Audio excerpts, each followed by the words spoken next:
a minha gente, com a presença do nosso deputado Gerson Berger, hoje também do jornalista Pedro do Couto, o programa Eu e Você está de novo no ar e com vários assuntos.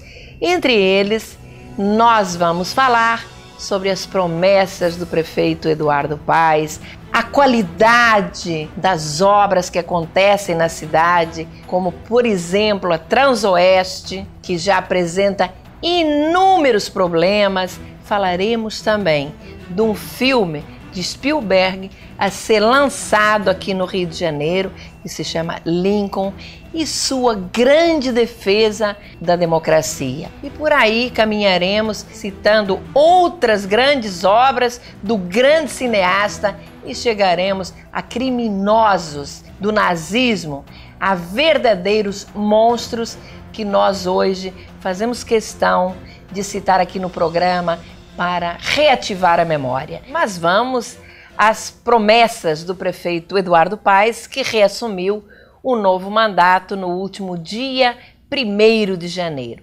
E uma delas é o programa Fábrica de Escolas, que prevê a construção de 277 unidades para funcionarem em tempo integral e que, segundo o prefeito, beneficiarão 127 mil alunos com o turno único, ou seja, 35% até o final de seu mandato. Mas eu quero esclarecer uma coisa, que em 2009 a Câmara Municipal aprovou lei que prevê a implantação do turno único para toda a rede pública municipal do ensino fundamental, isto até 2020. Ora, se hoje apenas 15% das nossas crianças são beneficiadas com o turno integral, significa que dificilmente a lei aprovada na Câmara poderá ser cumprida, até mesmo diante desta promessa do prefeito Eduardo Paes, que prevê mais 277 escolas até 2016 e que terão um custo de 2 bilhões de reais. Na verdade, para que a lei seja cumprida, seria necessário que a prefeitura construísse aproximadamente 1.000 escolas até 2020. Vamos aguardar e cobrar as promessas do prefeito, que, diga-se de passagem, em alguns casos, elas beiram a comicidade, como eu costumo dizer. Imaginem, Gerson e Pedro, no dia de sua posse, Eduardo anunciou corte nas despesas, e especialmente com o pagamento dos chamados encargos especiais, que na realidade são uma verdadeira caixa preta. O curioso é que o prefeito propõe redução de despesas com o pessoal após aprovar lá no finalzinho de dezembro, na Câmara, um projeto de lei de sua autoria que criou 339 cargos comissionados a serem distribuídos por várias secretarias, principalmente aquelas criadas recentemente pelo nosso alcaide. E olha que não são poucas. Eduardo Paes, nos últimos tempos, prestem atenção, criou nada mais, nada menos que 7 novas secretarias, que nada acrescentam de positivo ao cidadão do Rio de Janeiro. Apenas servem, sim, para atender aos seus apadrinhados e à sua base de sustentação na Câmara e também, claro, aos seus compromissos de campanha. Vejam, por exemplo, para que serve a Secretaria do Consumidor? Claro, para atender Solange Amaral, nomeada secretária pelo prefeito Eduardo Paes e ex-aliada de César Maia. E a Secretaria da Pesca? Mais uma vez, possivelmente também para atender a outro aliado do prefeito. E a curiosa Secretaria de Alimentação Sustentável? Qual a sua finalidade? Essa história e o anúncio do prefeito de diminuir despesas com o pessoal, tenham a certeza que é pura balela. Eduardo Paz está jogando mesmo para a plateia. E aí, Gerson e Pedro, entusiasmados com as novas secretarias criadas pelo Eduardo Paz? Isto que acabamos de ouvir é uma vergonha. Por favor, toquem o alarme da vergonha e da mentira. Ninguém aguenta mais tanta mentira e tanta vergonha. Olha, Tereza, você se esqueceu da Secretaria Rio Patrimônio da Humanidade, que fica dentro do gabinete do prefeito e para a qual ele direcionou 32 cargos aprovados pelos vereadores na Câmara. Promete ainda criar a Secretaria dos Direitos da Mulher, uma verdadeira farra. Veja, Tereza, a Secretaria de Obras, antes do Eduardo Paz, tinha uma coordenadoria de conservação, que o atual prefeito transformou numa secretaria e para a qual agora também direcionou 93 cargos, além de mais 69 para essa Secretaria de Obras. Além disso, criou também a Secretaria de Ordem Pública, e para a qual foram 53 cargos. Que vergonha, que história é essa? Afirmar publicamente que vai reduzir despesa com pessoal cortando na própria carne? Mas parece é um deboche. Quero voltar aos famosos encargos especiais, que você muito bem definiu como a caixa preta. É isso mesmo. Para se ter uma ideia, um servidor pode ter um salário de R$1.000 e receber encargos especiais de 5.000. A decisão cabe ao prefeito e muitas aos seus secretários, para quem ele delegou esses poderes. Chama atenção para outra coisa, Tereza. Esses 339 cargos que geraram a Lei 5.542 de 2012, aprovados pelos vereadores na Câmara e que você votou contra, podem ser anulados, porque ferem a Lei de Responsabilidade Fiscal e, acima de tudo, a Constituição. Vejam que vergonha! Que estabelece que a criação de cargos precisa de um estudo de impacto financeiro e dotação orçamentária realizada através da LDO, Lei das Diretrizes Orçamentárias, e uma consequente emenda de valores ao orçamento para esta finalidade. Que vergonha! Pelo amor de Deus, toca o alarme da vergonha! Tereza, o alarme da vergonha e da mentira. Ninguém aguenta mais. Claro, Gerson, tocou o alarme. Porque, sobretudo alarmada, está a população da cidade do Rio de Janeiro, com tantas promessas, com tanta criação de cargos, a maioria desnecessários, secretarias que têm efeito redundante. O prefeito se especializa em fazer promessas. Eu me lembro que há uns anos atrás um grande escritor, Dias Gomes, escreveu uma peça, O Pagador de Promessas, transformada num filme vitorioso em 62 em Cannes, inclusive, Palma de Ouro. Aqui o programa, com essas colocações, todas elas oportunas e com o alarme tocado, se transforma não no pagador, mas no cobrador de promessas. A maioria delas vãs e que caem no vazio. Porque palavras e intenções o vento leva. São necessárias ações concretas. É o que a cidade espera e reivindica. Mas, Gerson, ainda quero fazer um comentário sobre o que você falou há pouco, na ilegalidade gritante da lei aprovada pelos colegas vereadores e que resultou na criação desses 339 cargos comissionados. Ratifico o que você disse, até porque votei o orçamento do município e lá não encontrei nenhuma reserva de verbas para o pagamento dessas despesas com esses novos cargos. A questão mais séria é que o prefeito tem o poder dado pelos senhores vereadores de remanejar 30% do orçamento para aquilo que ele bem entender. Ou seja, mais de 6 bilhões de reais. Um verdadeiro cheque em branco que a Câmara dá ao prefeito. Eu propus uma emenda que apenas pudessem ser remanejados 15%, mas infelizmente fui voto vencido e a minha emenda acabou no arquivo.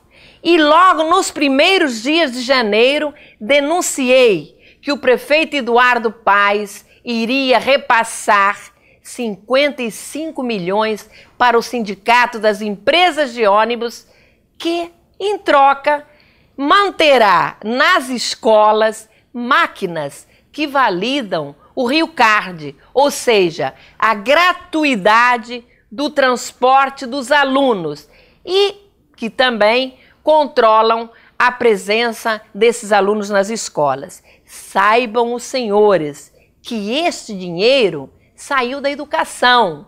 E isto acontece porque o prefeito, como eu disse há pouco, pode remanejar verbas diárias fundamentais para a população do Rio de Janeiro, como, por exemplo, a saúde e a educação, e gastar naquilo que ele bem entender e que seja do seu interesse, na maioria das vezes, interesse político.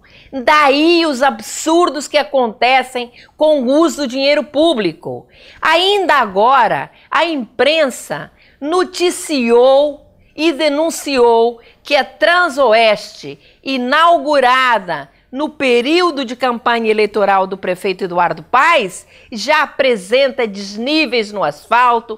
Em alguns pontos esse asfalto chegou a ceder.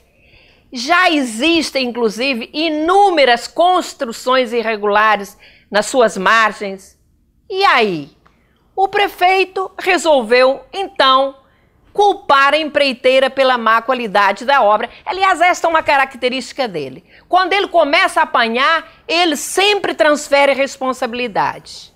Mas a empresa, a empreiteira, respondeu que a culpa foi do prefeito, que não esperou o assentamento do asfalto para começar a operação dos BRTs e que os ônibus começaram a circular antes da cidade ter recebido a obra oficialmente. Minha gente, na minha avaliação, a empreiteira tem a sua parcela de responsabilidade e tem que ser cobrada sim, para que refaça todos os trechos que apresentam problemas. Afinal, a obra é recente e ainda está na garantia. No entanto, a grande responsável é mesmo a prefeitura, que não fiscaliza o andamento dessas obras através de seus técnicos, permitindo que as empreiteiras coloquem material de quinta categoria, cobrando como se fosse de primeira.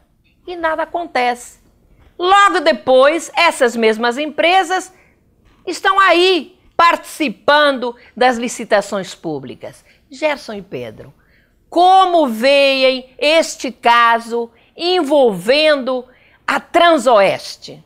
Eu quero ainda acrescentar a vocês que nos assistem, meus eleitores queridos, e eu tenho que prestar contas a vocês, que já oficiei o Tribunal de Contas do município propondo que seja feita uma rigorosa inspeção nesta obra e apuradas todas as responsabilidades dos culpados e que a prefeitura e a empreiteira sejam punidas. Vocês estão ouvindo? O alarme da vergonha, o alarme da mentira está tocando sozinho. Porque isso é uma vergonha, mais uma vergonha, mais outra vergonha. Não foi preciso eu pedir, ele já toca espontaneamente. É isso aí, Tereza. Parabéns! Olha, Gerson, mas depois do toque desse esperto alarme da vergonha, eu quero ouvir você. Tudo bem, Tereza. Você disse tudo e há muito pouco a acrescentar. Essa atitude sua, junto ao Tribunal de Contas, é uma excelente iniciativa. Apenas cabe ao Tribunal de Contas exercer esse papel fiscalizador. De qualquer maneira, não tenho dúvida de que a prefeitura tem sua parcela de responsabilidade, principalmente por não ter fiscalizado a obra. Antecipou o seu funcionamento porque era ano eleitoral e deu no que deu. Acho que a prefeitura deveria criar um conselho de técnicos e ela tem excelentes profissionais que expediriam um certificado atestando a qualidade e conclusão de todas as obras realizadas pelas empreiteiras contratadas por ela, com um encaminhamento à Câmara Municipal e ao Tribunal de Contas, que são os responsáveis pela fiscalização das ações do chefe do Executivo, ou seja, o prefeito. Embora todos saibamos que a questão não é fácil, pois a maioria absoluta dos vereadores reza na cartilha do prefeito. Bem, sabe por quê? Vantagens. Gerson, Tereza, parece o fim do mundo que está acontecendo no Rio. Uma sequência de sessões. O asfalto cedeu na Transoeste. O prefeito cedeu ao apelo eleitoral, inaugurando a obra antes do prazo previsto, antes de sua conclusão. A empreiteira cedeu ao pedido do prefeito e também errou, também é responsável pelo que está acontecendo. Quem está sendo punido? O povo, que está pagando tudo isso e assistindo toda essa sequência de impropriedades sem poder agir. Chega de gastos inúteis. O prefeito cedeu também ao sindicato das empresas de ônibus, pagando uma parcela substancial de recursos para que ela instale máquinas de certificar cartões de transporte gratuito de alunos. Como se vê, esse transporte gratuito de alunos que está na lei passou a ser pago pelo poder público, ou seja, por todos nós. Incrível. Realmente é uma vergonha. Toca o alarme aí para valer. Olha, Gerson e Pedro, mas por hora, vamos esquecer o prefeito Eduardo Paes e vamos passar para alguns comentários, inicialmente envolvendo o genial diretor de cinema Spielberg, que no próximo dia 25 terá seu novo filme sendo lançado no Rio, chamado Lincoln, o famoso presidente norte-americano. Este filme tem a finalidade de retratar o trabalho de militância abolicionista do ex-presidente Lincoln e sua luta na defesa da liberdade para os negros. Spielberg também se refere ao Obama como o produto mais feliz deixado por Martin Luther King, o grande líder e mártir negro dos direitos humanos na defesa da igualdade para todos os homens, independente da cor da pele, da raça e da religião. Spielberg chega a afirmar que o presidente Obama é o sucessor ideológico de Lincoln em seu olhar para com os negros. Mais uma vez, este grande cineasta, no filme Lincoln, ressalta o valor, o respeito e a importância da democracia e a violência injustificável da escravidão. O mesmo respeito ele demonstrou na direção do filme O Resgate do Soldado Ryan, que começa com a invasão dos aliados no famoso Dia D, na Normandia. E o que dizer da lista de Schindler? Também um verdadeiro libelo à democracia, mostrando o que o nazismo fez com os judeus, os detalhes de crueldade, a morte de 6 milhões de irmãos. Baseado neste filme, hoje falaremos de alguns tiranos nazistas, a começar por Adolf Eichmann, que foi um político da Alemanha nazi, tenente-coronel da SS.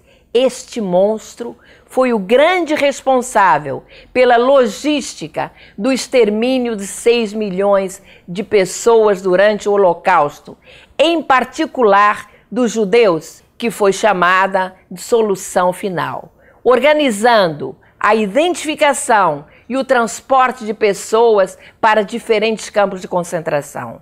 Por isto, ele ficou conhecido como chefe do Terceiro Reich.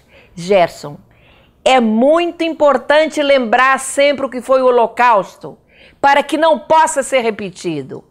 Além do papel desses tiranos, assassinos nazistas, e como foi o final de suas vidas. Peço que nos relate o que aconteceu após o término da Segunda Guerra Mundial com o monstro Eichmann. No final da Segunda Guerra Mundial, Eichmann fugiu da Alemanha e se refugiou na Argentina. Mas, antes de te responder, gostaria de justificar a razão que nos leva a falar neste tema hoje. Sabem por quê? Porque a humanidade não mudou. As lutas entre os homens continuam. Veja, por exemplo, as milhares de mortes na Síria, no Líbano, na Líbia, no Sudão, atentados a embaixadas, a Al-Qaeda sempre agindo, e por aí vai. Mas voltando ao nazista Eichmann, como eu disse, após o término da Segunda Guerra Mundial, fugiu para a Argentina, onde em maio de 1960 foi sequestrado por agentes do Mossad, serviço secreto israelense, sendo levado para Israel num voo da El Al, que tinha a bordo o ministro das Relações Exteriores, Abba Eban. Em 21 de maio de 1960, Eichmann foi julgado em Israel por seus crimes contra a humanidade, contra o povo judeu e por pertencer a uma organização criminosa. Foi condenado à morte. Único caso de pena de morte civil levado a cabo em Israel. Como não poderia deixar de ser, vamos também citar um dos mais cruéis assassinos nazistas, Mengele, que também, após o término da Segunda Guerra, fugiu para a América do Sul, passando por vários países, como Argentina, Paraguai, e acabou por morrer no Brasil.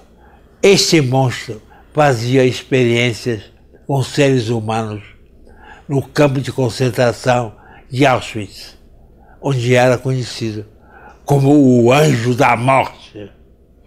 Sua crueldade era tamanha que chegava a injetar tinta azul em olhos de crianças, unia veias de gêmeos, amputava membros de prisioneiros, chegando a coletar milhares de órgãos em seu laboratório. Tentou até criar siameses artificialmente. Quem não resistia era assassinado. A maldade desse covarde assassino era tal que chegou a dissecar vivas algumas pessoas mestiças, mergulhando depois seus cadáveres em ácido para que a carne fosse consumida e depois esqueletos fossem enviados para Berlim com o macabro objetivo de expor a degeneração dos judeus. Este covarde monstro, apesar de perseguido pelo centro vicental, conseguiu fugir. Com a saúde em franca decadência, resolveu passar alguns dias em Bertioga, no litoral paulista, onde morreu afogado na década de 80. O estranho é que Mengele não sabia nadar e tinha medo de frequentar praias. Supõe-se que ele tenha se afogado após uma bebedeira. Há também os que dizem que ele foi afogado. Não importa. O que importa e nos entristece é que o cruel assassino tenha morrido impune, não tenha sido julgado por suas atrocidades. Nos entristece assistirmos aos seres humanos matando cada vez mais em holocaustos, pelo ódio, pelo fascismo, pelo nazismo, pelo escravagismo, pelo preconceito. Acho engraçado agora a atenção de pesquisadores em descobrir como viver no planeta Marte, ao invés de aprendermos como deixar de nos matar uns aos outros no nosso próprio planeta e vivermos como irmãos. Não é à toa e sem razão que Spielberg clama tanto por democracia. É isso aí, minha gente. Exatamente isso. O presidente Lincoln, eleito em 1860, reeleito em 1864, assassinado em 1865, é um exemplo eterno de democracia e de igualdade dos direitos humanos. Viver em Marte é impossível. Faz 100 graus lá. Viver em paz na Terra como irmãos é possível. Como disse o Gerson, vamos nos concentrar nessa possibilidade, abraçarmos uns aos outros, como Lincoln fez nos Estados Unidos. Gerson e Pedro, especiais essas duas intervenções dos dois. A primeira, lembrar sempre o mal que o nazismo fez à humanidade. Lembrar para que não seja repetido. E é por isto que o nosso deputado Gerson Berger e eu, associada a ele, lutamos tanto para que brevemente tenhamos no Rio de Janeiro um memorial em homenagem às vítimas do Holocausto. Mas tem o outro lado. O lado positivo, que também não pode ser esquecido. A importância do grande presidente Lincoln na defesa dos direitos humanos, na defesa da democracia. Bom, Gerson e Pedro, muito ainda haveria a ser comentado. Infelizmente, chegamos ao final do programa. Obrigada aos dois pela participação. A você que nos assiste, tenha um ótimo domingo, uma excelente semana. Estaremos juntos no próximo domingo às 12 horas, aqui na CNT. Até lá!